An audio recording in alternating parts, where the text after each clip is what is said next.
네, 안녕하세요.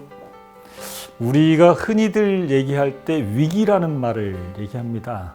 위기가 찾아왔다. 위기인 것 같다. 근데 그 위기는 사람들을 움츠리게 만들고 그 움츠린 상태에서 확 꺼져버리는 게 위기라고 생각하는데 사실은 그걸 나누어 보면 위험과 기회라는 말로 표현할 수 있습니다. 그러면 위험에는 어떤 위험이라는 걸 정확히 알면 기회를 잡을 수도 있다는 얘기가 되는 거죠. 그러므로 위험의 패턴을 분석하고 기회의 패턴을 분석한다면 내가 돈을 벌 수 있는 기회도 내 인생을 업그레이드 시킬 수 있는 기회도 찾아올 거라고 생각합니다. 오늘 그 강의를 맡은 백정선이라고 하는데요.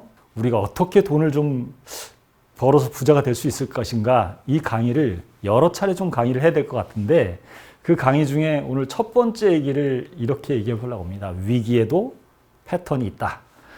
삶을 살아가면서 여러 가지 위험이라는 게 존재합니다.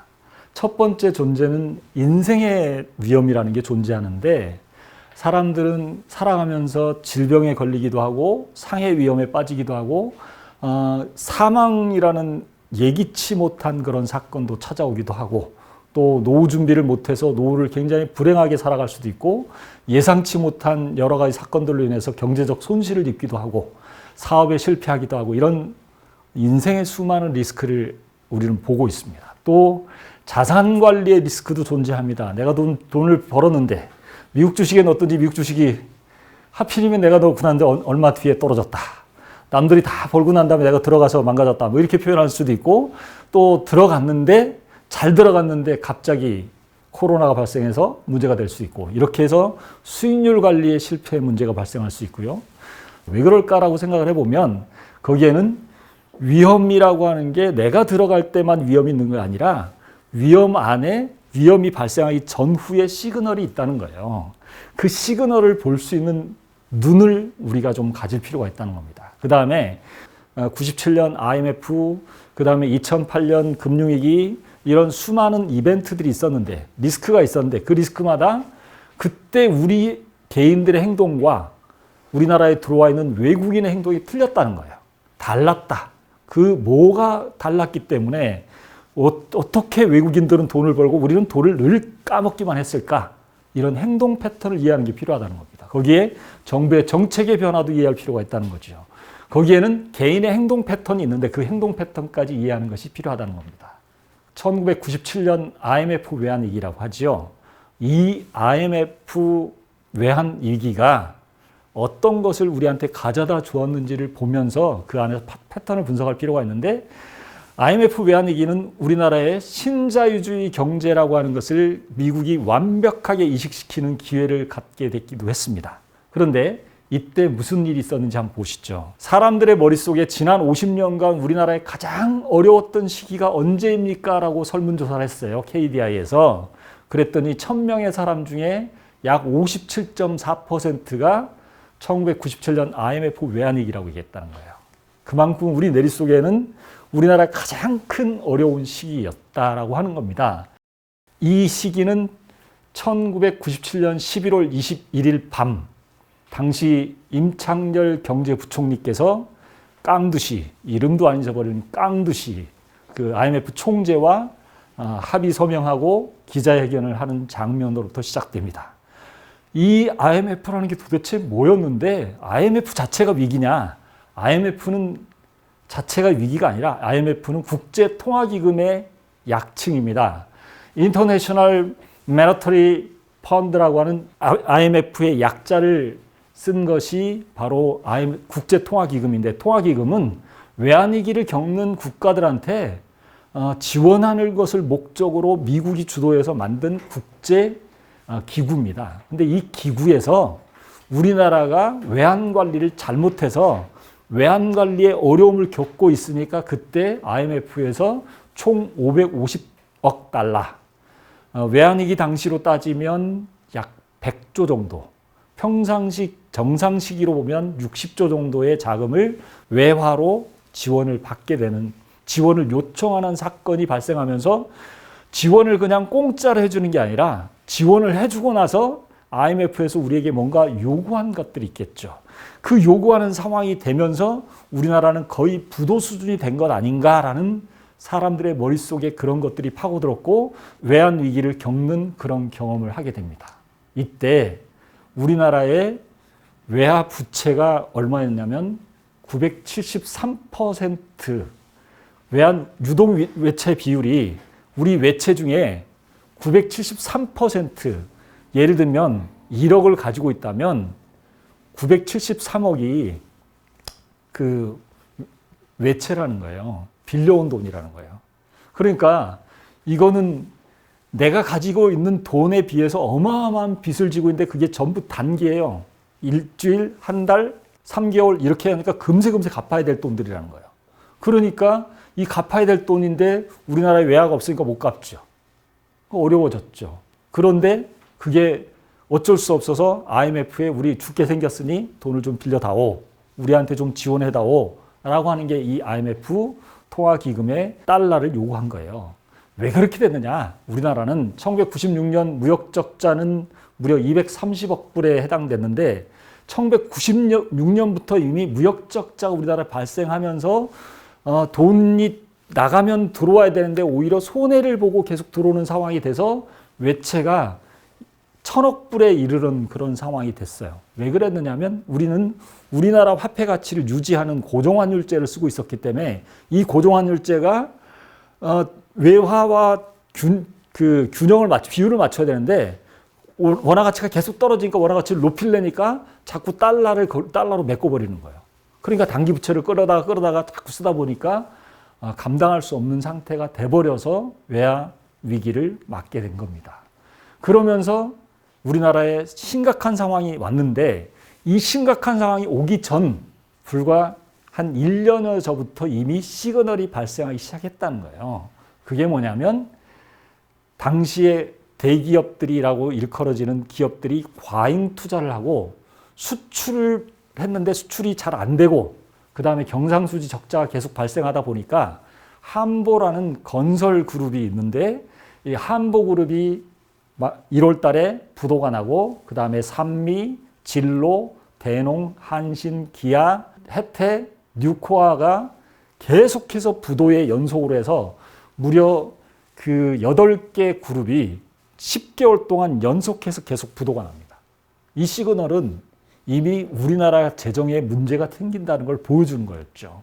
그 이후에도 IMF 외환위기를 하고도 감당할 수 없어서 또 부도가 난 금융기관들, 고려증권, 한라그룹, 동서증권 이런 증권사부터 대우그룹까지 엄청나게 빠져가 나갑니다. 그런데 이것 때문에 감당할 수 없는 그 국가 전체 경제 위기가 찾아오니까 정부가 공적 자금을 집어넣습니다.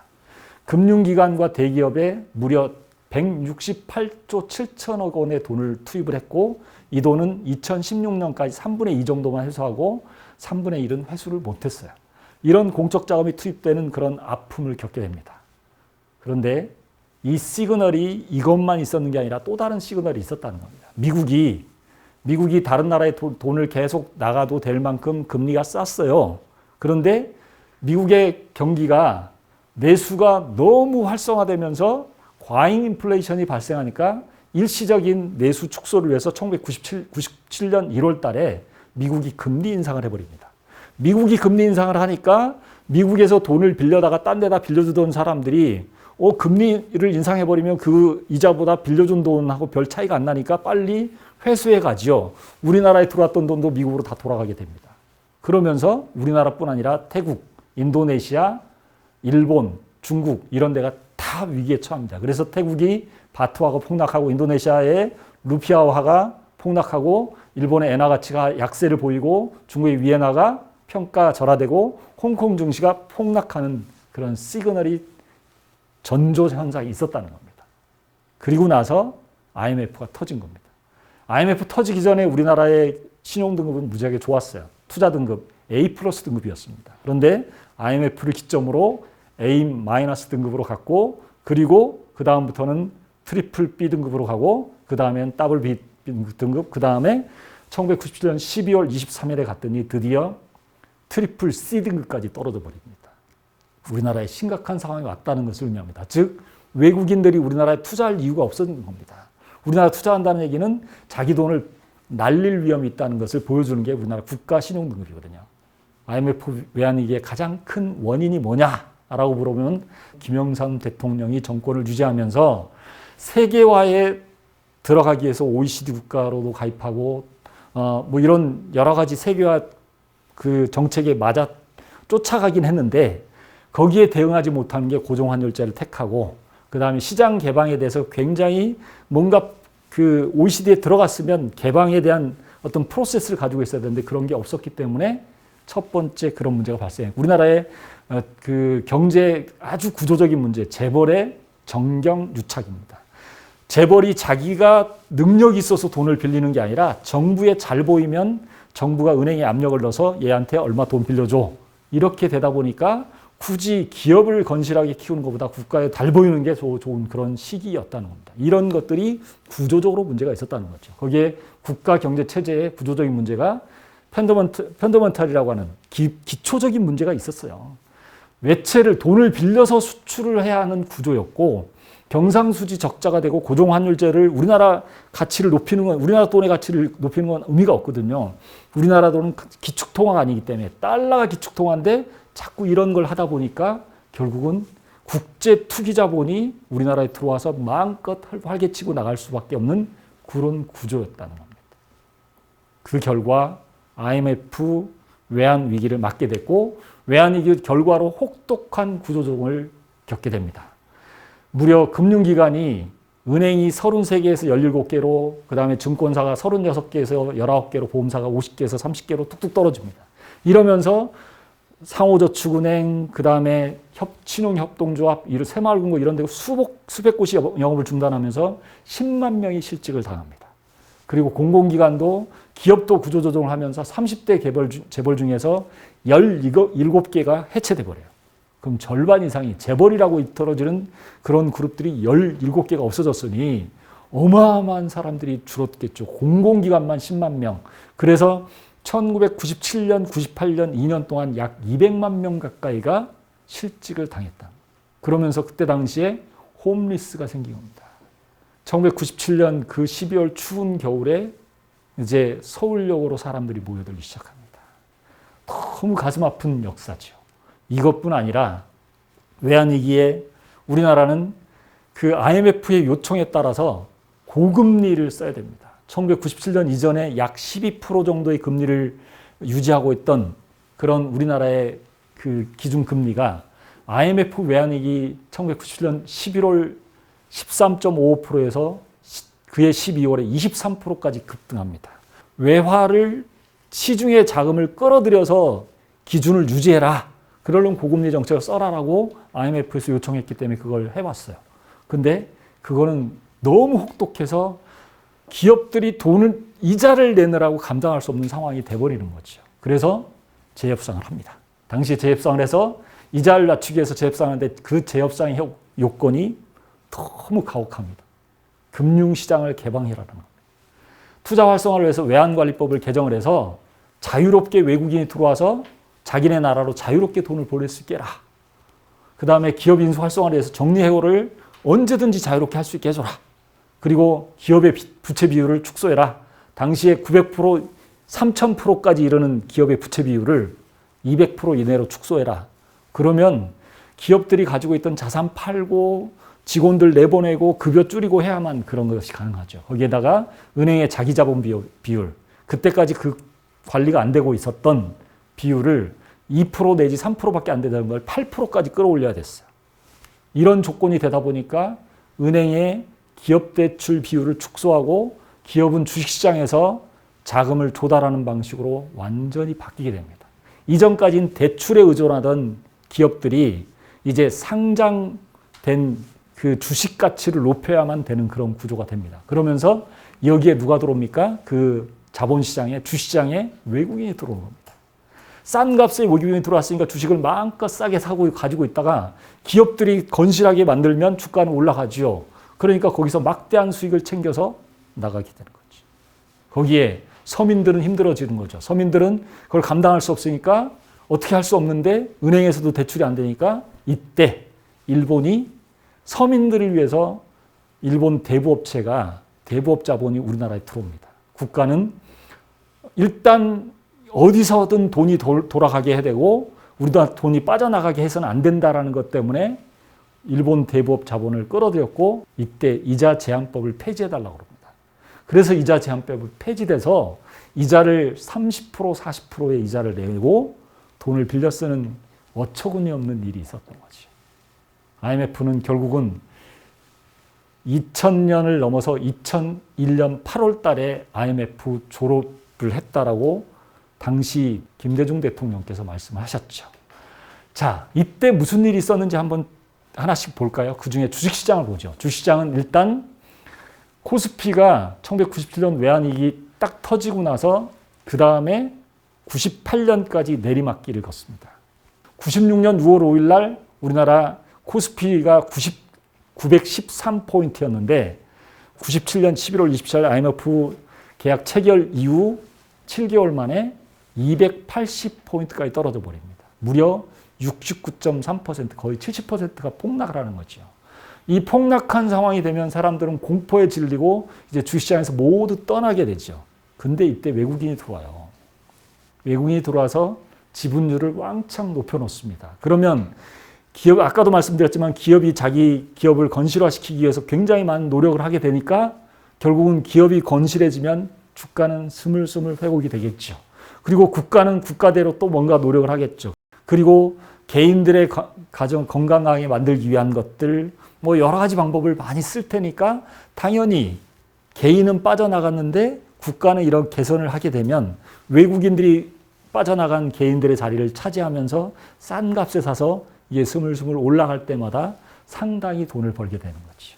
이게 그 외환위기의 고점이 792포인트에서 288포인트까지 떨어졌지만 곧바로 회복되는 것은 미국 증시와 우리나라 증시가 비슷하게 쫓아가는 양상을 보입니다. 미국의 증시가 올라가면 우리나라 증시도 같이 올라가고 떨어지면 같이 떨어져요. 왜 그럴까요?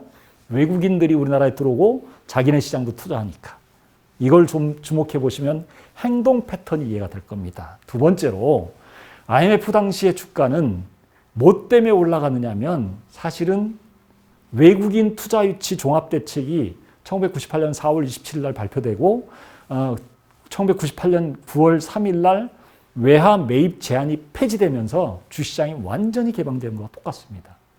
화면에 보시다시피 코스피 외국인 투자 비중이 급격하게 올라갑니다.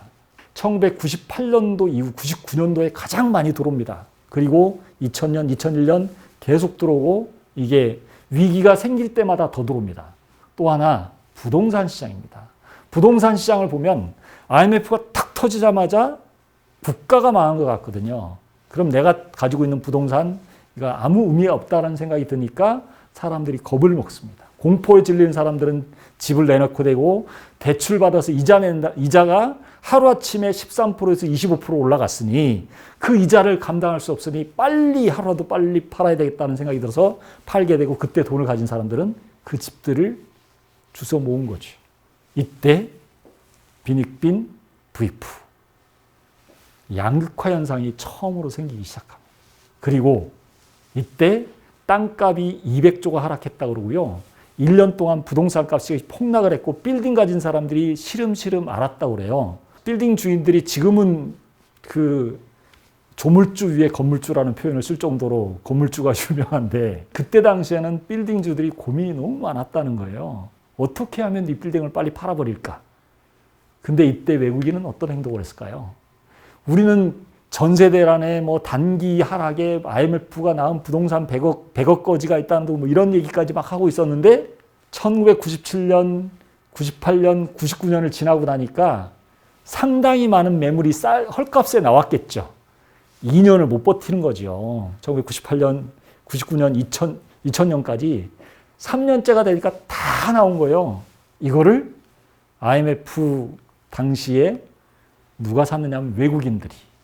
결국은 2000년, 2001년에 긁어모은 빌딩들이 엄청나게 땅에 금싸라기 빌딩이 됐는데 그거를 견디지 못하고 팔아버린 사람들은 한 푼도 건지지 못하고 은행빚 갚느라고 허덕허덕거렸다는 겁니다. 개인과 어려운 사람들은 다른 예비 자금이 준비되어 있지 않으니까 이걸 빨리 처분해야 되니까 이걸 처분했는데 그걸 누군가 헐값에 샀다. 근데 왜 우리나라 사람들은 안 샀을까? 우리나라 사람들은 여전히 떨어질 것으로 알았다는 겁니다. 여기서 주목해 보셔야 될 게 뭘까? 패턴이죠. 개인은 뭔가 급격한 변화가 나타나면 공포에 사로잡힙니다. 그런데 그 공포를 지켜보고 있는 사람들이 있다는 거지. 외국인들이죠. 돈을 가진 사람들이죠. 이 행동 패턴을 이해하시면 답이 있겠죠. 근데 그 행동에 질렸을 때 그때 들어가는 게 아니라 기다리는 거죠. 1년, 2년을 기다렸다가 들어온다는 겁니다. 이때 IMF 구조조정 당시에 전 국민이 너무 아픔을 겪는 혹독한 구조조정과 집에 꽁꽁 숨겨놨던 금들을 갖다가 내놓으면서 극복을 했어요.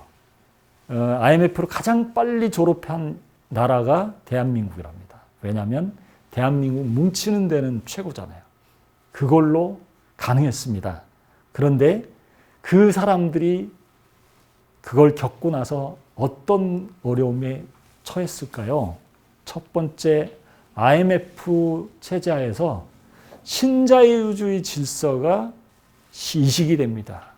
미국식 신자유주의. 신자유주의가 뭔데요? 라고 궁금해 하실 겁니다. 신자유주의라고 하는 것은 시장이 주도하는 시장경제. 그러니까 그전에는 국가가 크게 역할을 했고 국가가 모든 것을 했다면 국가는 작은 정부가 되고 기업들이 시장을 장악하고 있는 기업들이 어떤 역할을 해서 시장이 돌아가는 그런 신자유주의 경제. 이 질서로 들어가게 되면 금융자본을 가진 금융자본주는 금융시장을 마음껏 휘저을 수 있고요. 그리고 자본가는 노동인력에 대해서 마음껏 좌지우지할 수 있습니다. 돈으로. 근데 이 신자유주의 경제로 금융시장 규제가 확 풀어져 버립니다. 국가가 막던 게 없어지고 은행과 증권, 보험회사가 각각 따로 있던 게 한 창구에서 팔아요. 그리고 노동시장도 유연화되고 그 다음에 공공부문이 민영화되고 그 다음에 시장의 기능이 맡겨지면서 세계화의 경쟁력이 갖춰지는 겁니다. 그래서 이제 국가별로는 저임금 국가에서 생산한 것들이 미국과 같은 고임금 국가에서 수입을 해서 거래가 되는 겁니다. 그러니까 중국 같은 데서 생산을 하고 미국 같은 데서 팔고 그 다음에 더 싼 곳으로 찾아가서 생산 원가는 낮추고 그리고 제품 가격은 높이는 그런 전략을 써가는 그런 시장을 장악한 기업들의 행동들이 신자유주의 경제에 나오죠. 그렇게 되면 어떻게 될까요? 우리나라에 똑같은 제품을 생산하던 노동자들은 정리가 되는 거죠. 그리고 그런 기업들은 없어지는 거예요. 이런 형태가 되다 보니까 국가가 이걸 시장에 맡겨버리는 거죠. 기업이 알아서 하도록. 그러면서 복지가 삭감되는 작은 정부를 지향해 왔다는 거죠. 이게 바로 1997년 외환위기를 겪고 난 다음에 우리에게 찾아온 어려움이랍니다.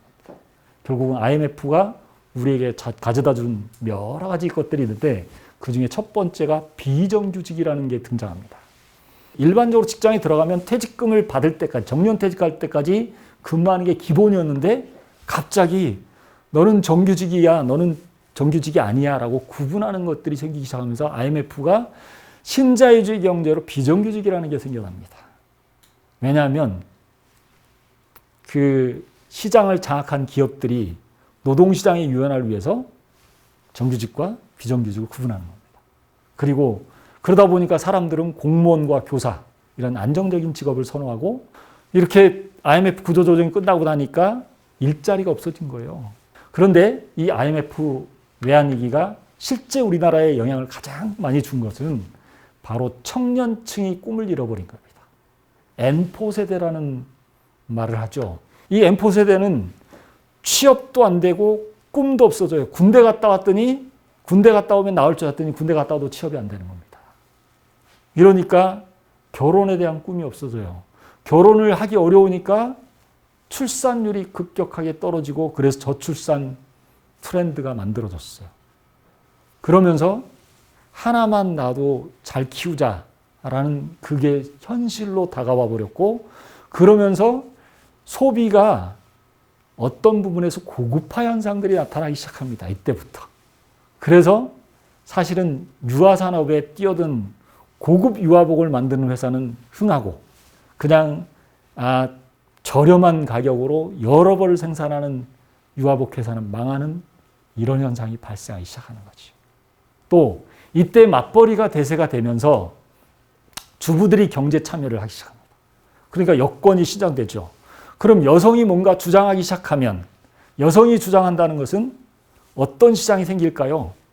새로운 어린아이들, 유치원, 영유아를 위한 어떤 시장이 새로 생긴다는 것을 의미하죠. 그러면 이런 시장들을 좀 주목해 본 사람들은 또 하나의 기회를 잡은 거죠. 이런 것들을 주목해 보면 바로 이 외환 위기를 비롯한 이런 모든 사건마다 패턴 안에 숨어 있는 것들이 있다. 기회가 있다라는 거예요. 외국인들은 사람들은 팔고 나갔는데 그걸 잡고 들어왔다. 그러면서 자기네들은 정부 정책과 발을 맞췄다는 거예요.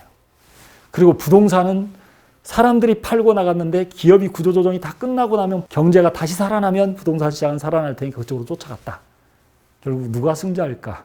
위험의 패턴을 이해하면 기회의 패턴이 나온다는 것을 말씀드릴 수 있겠습니다. 오늘 첫 강의인데요. IMF가 가져다 준 사건 크게 제가 말씀드릴 건 없지만 보면서 몇 가지가 이해가 되셨을 겁니다. 코로나19의 위험에 어려움을 겪는 모든 사람들이 이 IMF로부터 하나의 아이디어를 얻는다면 또 다른 새로운 삶이 대기하고 있지 않을까라는 생각이 듭니다. 첫 시간 이렇게 마치겠습니다. 감사합니다.